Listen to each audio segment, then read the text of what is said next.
Hello, today is bread day. I am making both Huska and pulla, and we are going to then go out and deliver it to people. When you're making two batches like this, I start with the one that's least likely to interfere with the flavor of the other. So we're starting with the Hoska. Hoska is a sweet enriched bread. It's got eggs and butter and milk and normally golden raisins. I don't have golden raisins, so I'm going to use apricots and craisins. I've done craisins before, and it's very nice. So I think it'll work really well. Instead of making giant loaves with each recipe, I'm going to split each recipe into 3, which works really nicely. Makes smallish loaves, and they're very pretty braids. So we'll start with the Huska, and then we will make the pulla. So for our Huska, we have flour, eggs, sugar. There's my craisins and apricots. Milk that has been warmed up a little bit. No warmer than 110 degrees. I overwarmed it, so I'm letting it cool off. It's actually cooled off now. Vanilla, yeast with some water to get it all activated, salt, and butter, melted and cooled. Because you don't want it to cook your dough as you're adding it. Now with Huska, the butter goes in after some of the flour, and that's part of what makes the dough as fluffy as it ends up being. If you add the butter all at once, either early or at the end, because there have been times when I've forgotten when you're supposed to add it, it'll still work out. It's just not quite as nice a bread.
time to check the bread dough.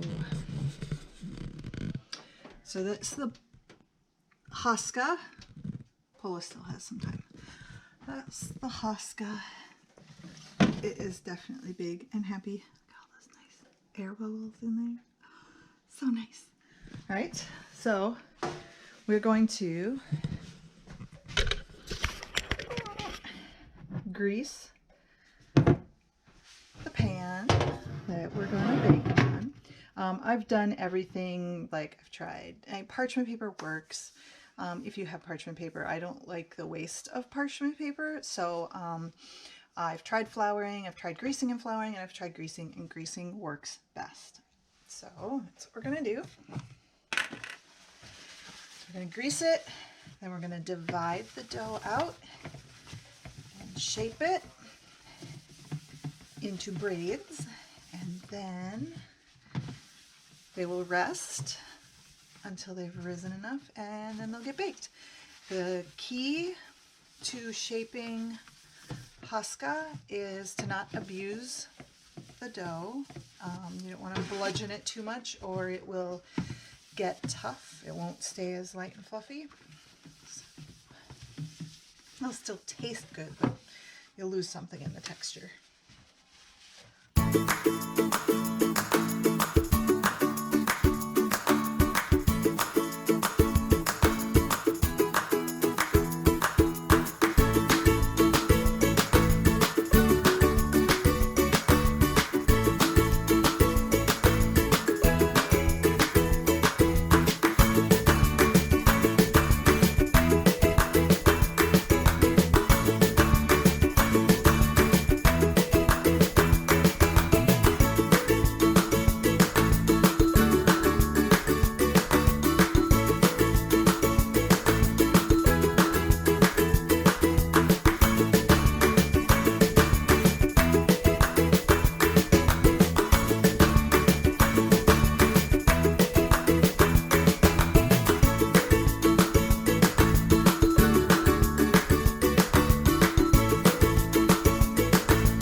One of the things that's fun about Huska is that it's a braid, but it can be as simple or as elaborate as you want it to be. You know, and for a lot of people, just a simple braid, three-part braid is hard, and that can take some getting used to. And I always found that my braids were unevenly braided. They would end up really big on one end and really small on the other end, until I realized or learned that if you start in the middle and then rotate your pan, you end up with a more even braid. So I've got some that are nice simple braids, and then I've got a little bit more elaborate braid where I split the dough into 4 pieces and made a 3-part braid, and then the 4th piece became another 3-part braid that goes on the top. I'm gonna cover these with a damp cloth and let them rest. All right, so it is almost time for the Huska to go into the oven. So it has been sitting here under this towel. It doesn't look a whole lot bigger, but that's okay. It has a much more impressive oven spring. And we have to prepare the egg wash, which is just a fancy way of saying a beaten egg with a little bit of water, or just a beaten egg, depending on how lazy you are, that you are going to paint over the dough before it goes into the oven so that you have a nice golden shiny finish. So yes, we're getting that ready. The oven is preheated, and basically as soon as I have this stuff on, it can go in.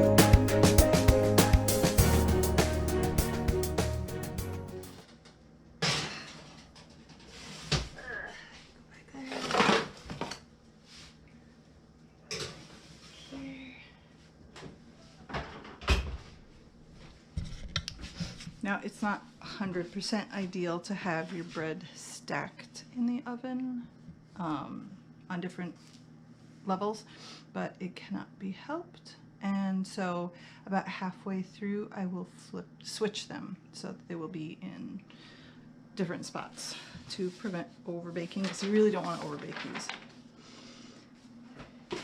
And that's that for the Hoska. We'll see it when it comes out. Here's our finished Hoska cooling on the rack.